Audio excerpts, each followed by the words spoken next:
Hi, and welcome to the Agile in Action podcast with Bill Raymond, where I'm joined by Paulo Caroli. Hi, Paulo. How are you today? Hey, Bill. Fantastic. Really nice to be here. I'm looking forward to our conversation. We're going to talk about why retrospectives are the most important elements for teams. Paulo Caroli, you are an advisor at Thoughtworks. You are the author of a few books, including Fun Retrospectives. And we're going to talk about that today. But before we get started, could you share a little bit more about yourself? When I think about myself, I consider me as an early adopter of agile methodologies. Back on the days, I was a developer, and I was one of those developers that felt like, hey, I can do a better job. I should facilitate this retrospective or facilitate that inception. And that's where my experience and, in fact, my whole career came about. And the books, including Fun Retrospectives, that we're going to talk about, and my other book, Leanception, which has to do with inceptions. You were nice enough to let me get a copy of your book so I can read it. The book is great. It is so fun to read, and it's really clear and concise how you can really run a retrospective and make it fun at the same time. So I appreciate that. Thank you. Now, before we get into it, we've talked about frameworks, including Scrum, which you kind of base retrospectives off in your book. But one of the things that we want to do today is drill down into this retrospective concept. I think it would probably be good to ground ourselves in what the Scrum framework is. So let's go ahead and ground ourselves in those events, artifacts, and roles that the Scrum framework prescribes so that we can then talk about retrospectives. Sure. I'm very thankful for Scrum because they made retrospects very famous, right? They exist before Scrum, but Scrum definitely put those in everybody's agenda. So whenever I think about Scrum, I always remind myself the 3-5-3, three roles: product owner, the person responsible for giving the direction, the strategic direction for the product; Scrum master, the person that has experience with Scrum, in fact, kind of the facilitator. Several times the Scrum master would be the retrospect facilitator; and developer, a member of the development team that will make the product, the service happen. Those are the three roles. You have the five events. Thank you for this, Scrum. So first one of them, they call the event, but it is the sprint, the cadence that we're going to follow weekly or bi-weekly. And then at the beginning of your sprint, you have the sprint planning meeting where we decide what is the goal for this sprint and the backlog of work. At the end of the sprint, you have the sprint review meeting where we review how did you go about our goal, our sprint goal, and the items that we said we would accomplish. Once per sprint, you should do a retrospective, which is the Kaizen moment. Is the moment to stop and look for improvement. What should we improve? Because we're going to work sprint by sprint, so we better be continuously improving ourselves. That's the retrospect. And the last event, the daily scrum. A quick meeting usually was standing up when it was presential. We would quickly talk about what we did yesterday, what we're doing today, and do we have any blockers. And Scrum also have the three artifacts. The first one being the product backlog, the high level backlog of work, the roadmap that we're going to do for the product. You have the increment. What is the next increment for this product? Many people work with MVP, for example, or a small increment or hypothesis thing that we're going to validate. That's the increment. And the third one being the sprint backlog. What is the backlog of work for the next sprint we're going to work on? Many times the sprint backlog is more detailed. The product backlog is like a roadmap in higher level of information. Great. Thank you very much for that. So now let's drill into what that retrospective is meant to accomplish. Yes. So retrospect, first, that term existed before Scrum. It was very common that at the end of a project, we would do a retrospective about the project. Sometimes we'd call it the post-mortem. From Lean as well, we call it Kaizen. And retrospect was the Kaizen moment. It's a moment to look for continuous improvement because we must be continuously improving how we work. And Scrum made it famous because when they said there's five events, they're super important. I really like that they said retrospect is one of them. So once per sprint, we should stop and look for improvement. So retrospective is a moment where the team stops and talk about improvement, especially because the team's working continuously week after week. So we gotta be improving. That's what we do as human beings, especially teams, group of people working together. We gotta be improving week by week. What you're saying is basically it's however, whatever your cadence is for your sprints. So if you're doing a release for your product every week, then you do a retrospective every week. If it's every 2 weeks, you do one every 2 weeks. Is that accurate? Looking from the Scrum point of view, yes. But as a matter of fact, I don't care if you're using Scrum, Kanban, none of the above. You should always be looking for improvement. So that's why many times I say week by week, because every week we should be looking for improvements. Mhm. Maybe that's too much of a cadence for your team. Do it every other week. I wouldn't advocate for do it only at the end of the project. That's a postmortem. Like the name saying, it's dead, it's over. So you're not improving, you're just talking about what happened in the past. When you do it continuously, week by week, you're seriously looking for improvement because you might be looking back and also looking ahead. That's how I like to look for retrospects, not only in the perspective of being a Scrum meeting, but it's a moment to look for improvements. And we should have those moments quite often. But there's also a little bit more than just improvements, aren't there? Is there some element of looking back at what was accomplished as well? Yes, that's the most common style where we stop and look back. It's let's look back in these 2 weeks that we worked together towards this goal and talk about, hey, what went well, what did not go so well, and if you have any new ideas for the next period.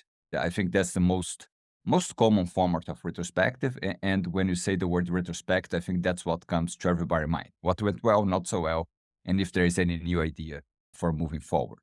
When we're looking at what we can change, like how big are these things? Are we looking at the big things that we need to tackle? Like, for example, we need to change an entire infrastructure in order to enable all these new customers coming on board? Or is it smaller things that you can accomplish in the next few weeks? That's a good question. In fact, thank you for asking this because when you got to think about something big, so there's a new platform, big thing we got to change, it's not a retrospect. Like you need the inception, you need a larger workshop. When I think about retrospect, in my mind, I have a time frame of about 1 hour. If it's a long period I haven't done for a while, maybe 2 hours. More than this is way too tiring. But if you're talking about it's a whole new product, a platform, a big change we got to make, we're talking about here I don't even use the word meeting. It's a large workshop. It's a multi-day workshop that we need to talk about it. For me, that goes in another bucket. It's more like in the bucket of discoveries or inceptions, where we figure out what are the things we gotta do to move forward. Retrospects for me goes in the bucket of let's do it continuously, very often. So we talk about the small things we can do to accomplish large improvements.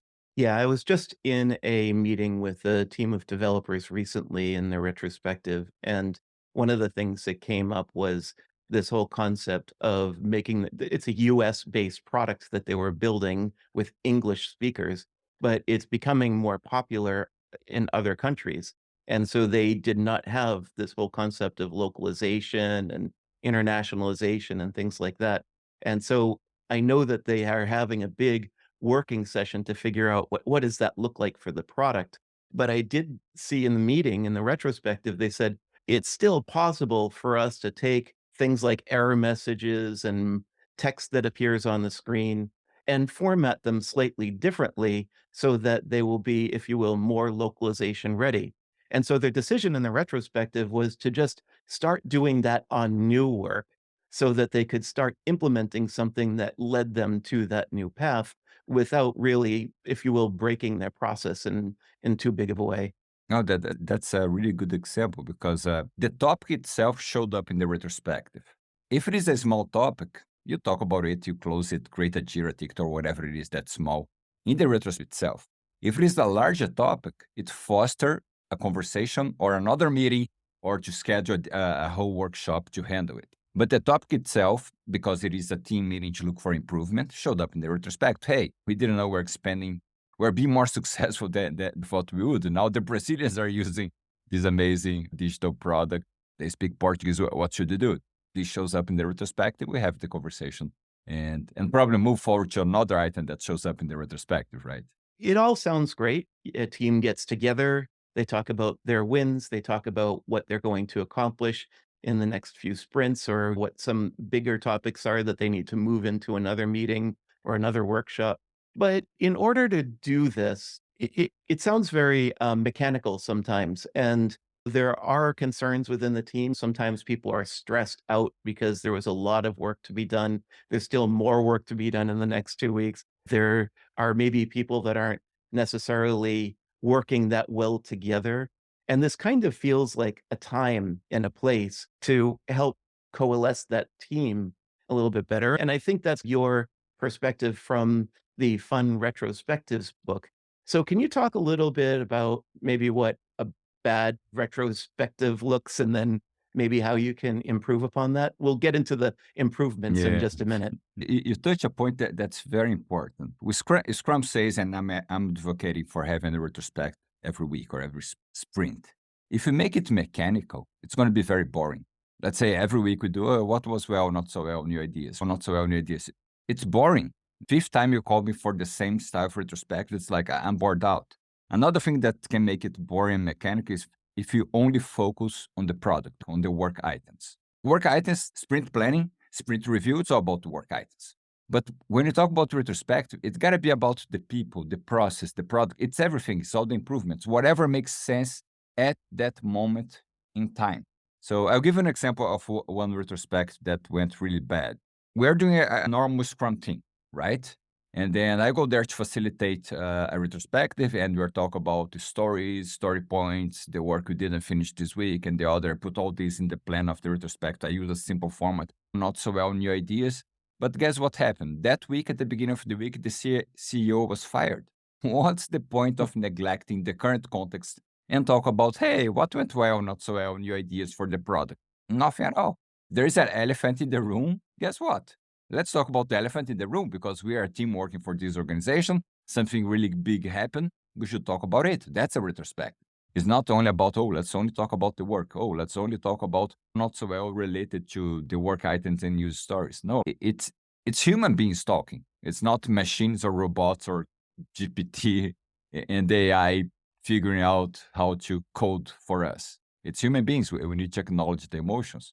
That's a really good point. I was just in a retrospective. This is just at the end of last year. We were very rushed to get some work complete due to budgetary reasons, let's be honest. Anytime you get down to the November and December time period, there's those last things that people have the budget money to fit into their work. And so that's what that was. We were trying to get the work done so quickly that there were a lot of process things that we needed to add in order for this to go smoothly.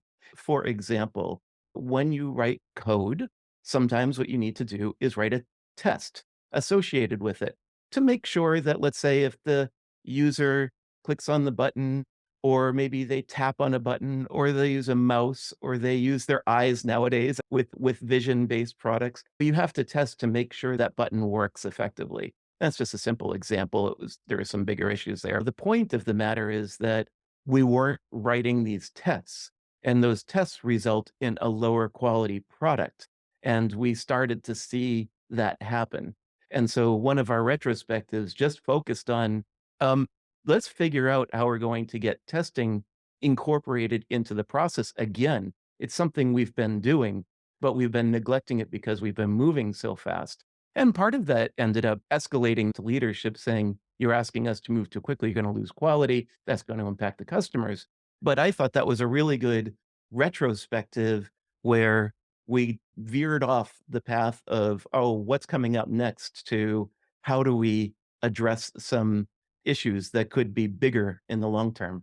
Another great example, Bill, and I hope you did this in retrospect, not 1 year after the fact, not even 1 month, maybe 1 week after the fact, or like, wow, in retrospect for that decision of not writing the test, it's already hurting us. But if you did this every week, you're like, as soon as when it's not even a problem, something starts to bother you and you handle it before it becomes an issue. That's amazing. I hope in retrospect is in a short period. So there is no accumulation of things that can become a big issue for the team. Yeah, and that's what I wanna ask you about. This is gonna be my first question relating to that, because it really struck me that the reason for why we had this issue come up a few retrospectives later is because the team was so overworked. They knew that this was happening, but it didn't bubble up. It did not turn into a conversation, so people were aware that this wasn't happening. So what is it that a team needs to do in order to make sure that those types of conversations occur at the moment as opposed to later on? as a facilitator or as someone that's going to think about the agenda of the retrospective, you got to think about what should be the context for this retrospective. And then you got to select the proper activity for it. For example, let's say the team morale is very low. You got to select activities for acknowledgement, for thank you. I'll give you an example. The team morale is low. So let's do a 360 positive feedback. So go in the room, look around, take 20 minutes. Write a positive thing about each one of your colleagues. Everybody has to do this. And then after the fact, make a circle, put one colleague in the center, and then everybody reads to that colleague what they wrote about the colleague. Do this for everybody. That's it. That's a retrospective. You increase team morale because for some reason team morale was low. So imagine this scenario. Team morale is low, and then use that retrospective to talk about the problem we had in production last week. What's going to happen? Team morale is going to go even lower. Sad people works much worse than happy people.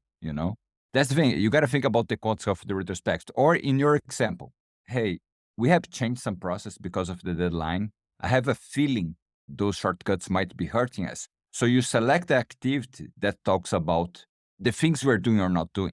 For example, the starfish. What did they do well, not so well? We should improve, do more of, less of. You put that format, probably someone's going to say more of automated testing. But that's a choice that you did. Okay, I think if I selected that activity, that's probably going to foster that conversation. And maybe the context of a retrospective got to be this. Hey, it's mid-November. Our deadline is coming soon. We know we had to cut some corners. Let's talk about it. And then you put an activity that shows more of, less of. Basically, you as an organized facilitator are inviting this kind of conversation. So the whole structuring and building the agenda for the retrospective is very important for what you want to get out of this meeting. And I think hats off to the Scrum Master for doing something along those lines and basically saying, I think there might be a problem coming up here, and let's talk about it. Sometimes they're, what do we call them? Elephants in the room. They're the things that you know aren't going right, but just aren't spoken. Let me give you another example, which is a common issue in retrospectives.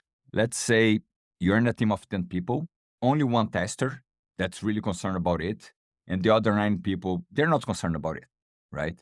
And then you select as a filtering activity, the most common in retrospective, everybody writes their notes on the board, and you do dot voting. Only the tester votes for that thing on the quality. The rest of the team doesn't vote about it, doesn't get selected, boom, doesn't show up until it's really bad and becomes a huge issue. On that case, you as a retrospect facilitator, Scrum Master, Agile Coach, whatever it is, by selecting that filtering activity dot voting, which looks like a good one, was a really bad choice. Perhaps you can change the filtering activity. Let's say use one, there's one that I call select one and talk. You just go around the room, round robin, and say select one and talk. This way, it's not about the democracy, it's about what each person want to talk about. Maybe you can do only one around the room, but that tester is going to select that thing that's really important and you'll talk about it. It's a small change in the retrospective agenda. I just changed the filtering activity from dot voting to select one and talk. And then that problem was covered. That's a great example. In your book, you cover, and I don't know if we're going to have time to cover all of them, but you cover the 7-step agenda. You have energizers to check in, team building, retrospectives, future spectives. I like that term, filtering and checkout. Can you, I don't know if we want to go through all 7 of those or if you'd like to combine those and share why you feel those are so important for a retrospective. I'll go through it because I always have in my mind, like whenever I'm organizing a retrospective, I always think, okay, 7 steps, 7 steps. First one, what is the context? It's really important. Your retrospect is not just a meeting in the calendar. It must have a context. Some things happen. What is the context? The context is like, hey, let's look back at that really bad production issue we had and let's retrospect only about that thing. Or let's have a retrospect about how you're feeling about the CEO being fired. Or in 3 weeks, we got to release to production. So to be honest, let's not retrospect and look at the future. What should you do from today to 3 weeks? Or another example, it's just a new assembled team. Let's get to know each other. We're going to use that meeting that's in the calendar called retrospective, but it is a team building and put this in the context. So that's the context. Everybody knows the retrospective prime directive by Norm Keith, regardless of what happened really through believe that everybody did the best that they could, but all this really important. It's important to read it out loud, the prime directive. So you put people in the room with the spirit of participating of a retrospect, accepting that people did the best that they could. But that prime directive makes sense for a retrospect. If I'm talking about the future, regardless of what happened, doesn't make sense. In the book or in the website for retrospects.com, we have a prime directive for future spec. Also, if you're going to use that time to do a team building activity, it's about team building. We also have another prime directive for that. Context 2, select the prime directive. 3, super important, run a quick energizer. Less than 5 minutes, break the ice. Why is this so important? Because we come from work like I'm coding a user story, I'm fixing a bug. You want to break the ice so we come to another state of mind about continuous improvement, not only about the work. So energizers are great for this. And maybe you select energizer that has some meaning behind the scenes. They're great energizers for this. And this was step 3. You did all those 3 in less than 5 minutes, 5, 6, 7 minutes. The next one's check-in. You got to select a very quick activity so you can get a feeling how people are feeling right now as they enter the room. The most common one, safety check, to check if people are safe to talk in public amongst themselves about something. After the check-in is the main course. It's the main activity you're going to select to gather data or to let people have conversation. Then along with the main course, 6th one that goes in my mind is the filtering. How we're going to handle that conversation, how you're going to filter down, because usually a lot of things show up. And then the last one, check out. You're about to leave the room. Before you leave, okay, what are the next steps? Sometimes next steps look for action items. Sometimes next steps just to acknowledge the conversation we had. But those are the 7 steps I think about. And the main course, it varies depending. I'm looking back. Is it really a retrospective? I'm looking forward. It is a future perspective. Or do I just want to do a team building activity? So for main course in the website, instead of having main course, I have 3 categories: retrospective, future perspective, and team building for this reason. Yeah, that's a great idea. It's really going in with the expectation that you know exactly what's going to be covered in that session.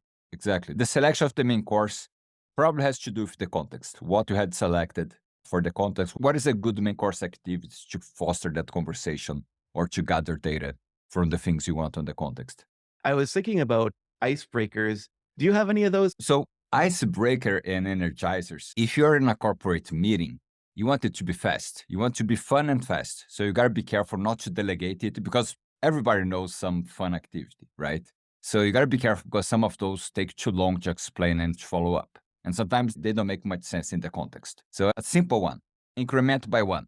Let's do both of us together. Imagine like we're a group of 10 people. I'm going to tell the rules. So, I'm going to start. I'm going to say the number 1. Someone else has to increment by 1 and say the next number. Someone else increment by 1 and say the next number. We cannot raise the hands or do any facial expression. If 2 people say the same number at the same time, we go back to number 1. Let's see how far can we go. I'm going to put on my clock, only 1 minute. Go. 1, 2, 3, 4. 4, 4. Oh, we both did it. There you go. That's it. You laugh. That's enough. Move forward. Maybe that energizer is good. Let's say we're a remote team and we had a lot of problems with remote communication. That's a good energizer to talk about the importance. Hey, do you know what? You got to raise your hand, talk on Slack, whatever it is to gather each other attention. So on the site, there are quite a few energizers like this. You want something that might have a message and it's simple to understand and it is fast. The other thing that I'd like to talk to you about is this safety check-in. I like this energizer idea, but what do we do in order to make sure that everyone is safe in the room? That's a really important question. In fact, safety is so important that we should try to create and maintain and foster a safe environment during the whole day, right? Not only in the retrospective. But being the retrospective, a meeting that people talk about emotions and problems that happen, look for improvements, you definitely got to make sure that's a safe environment. So the first thing you do is the context. The second thing is the prime directive. You're going to spend 1 minute reading it out loud and reminding people, look, it's a safe place. Regardless of what happened, we truly believe that everybody did the best they could. You got to read that message out loud. Say, we're supposed to be in a safe environment. Then the energizer is great because it breaks the ice. And remind us that we're human beings, that we laugh as we did as when we were kids. All the energizers you can use with kids because we were more fun when we were kids and make friends again. After that, you have the check-in activity. You might want to choose the safety check. The safety check is one of the possibilities as a check-in. That one explicitly asks, how safe are you in this group to talk about anything that shows up? 5 being, I'm super safe. I'll talk about each and every topic. 4, maybe some things I won't talk about. 3, half of the things. And 1, I don't feel safe at all. Of course, this activity has to be anonymously. And you as a facilitator have to know how to handle it because if things show up as low safety, guess what? Maybe the agenda you have thought about is not a good agenda anymore, you know? The safety is important, but if you use the safety check, it is important that you know how to handle it as well. Don't just use because you read in the book, it's there. Okay, let's move forward to the next thing. No, you got to acknowledge, if safety is low and do something about it. What's an example of where you saw the safety was low and had to do something about it? I'll give you 2 bad examples and one which I think is more appropriate. One bad example from a facilitator. It has in her mind the agenda I want to go about, and then safety is medium and low. She says, okay, this was a safe check. Let's go to the next activity. What's the point? People just said, I'm not feeling safe, so the important topics are not going to show up. So basically, you neglect people's feelings and move forward with your agenda. So that for me, it's a bad outcome. One that happened before was really disastrous. I was traveling, in fact, to San Francisco. This was back in Brazil, back in the days. And people are doing a whole retrospective on the office space. And the facilitator asked the safe check, and the safety was low. It was a presential retrospective. And then the facilitator said, as safety is low, and we want to keep it anonymous, I'm going to create an anonymous board and send the link, go back to your laptops and fill it up.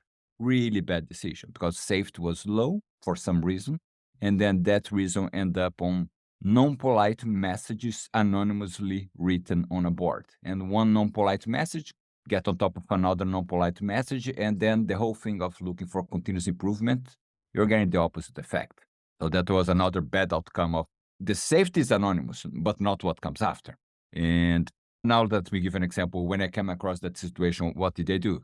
I have an agenda in my mind. Oh, I'm going to ask the safety check. It's going to show everybody super safe. I'll move forward to the activity to gather data.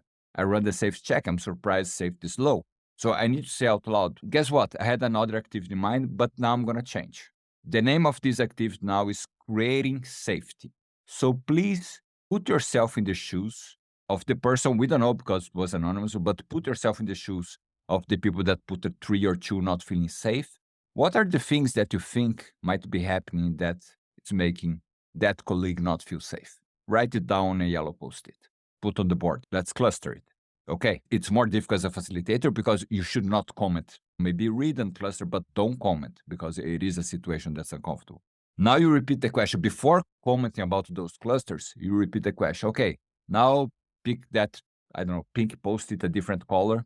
Write down the things you think we should be doing as a team to help overcome that thing that was making the person feels unsafe. Cluster, read it out loud. That's about it. You change the agenda, but it's not even that you attacked the elephant in the room because you had no clue what was in the room, but there is something there.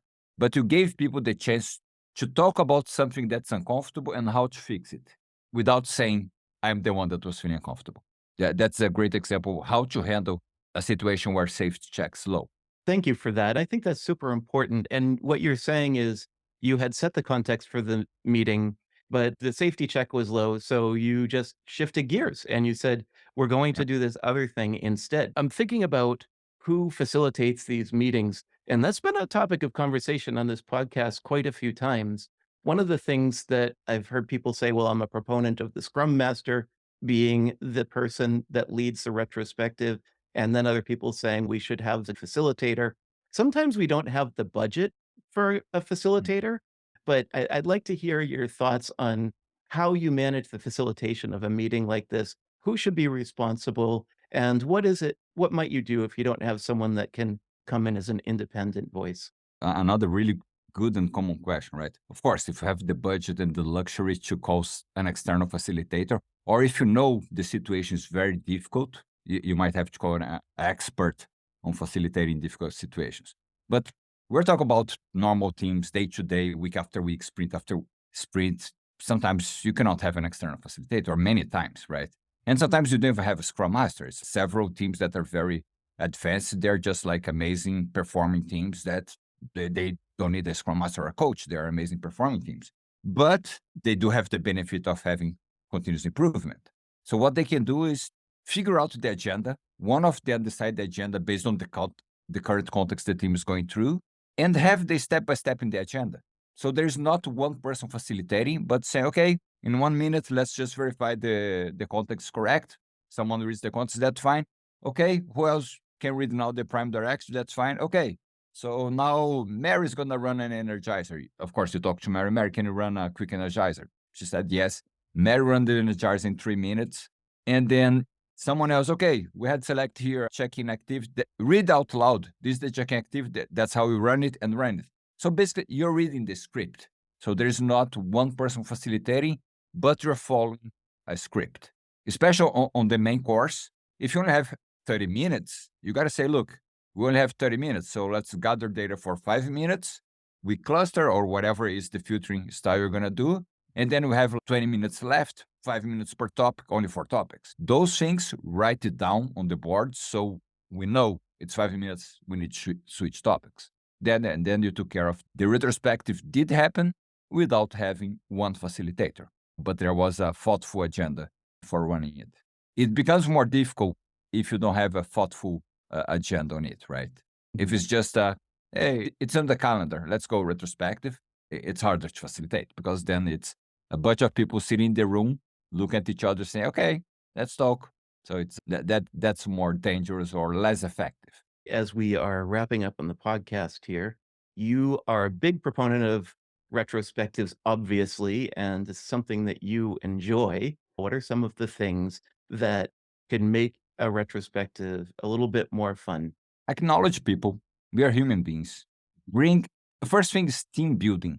If you are running retrospectives, consider adding as main course some of the team building activities. And several of those are really fun. When you share personal facts, we gotta learn about each other. It's fun. I didn't know that, I don't know, you play chess or you play guitar, that have 5 dogs and 1 cat. Those things are fun. Those are the things that when I go to the water cooler, I will start that conversation before asking you about the bug.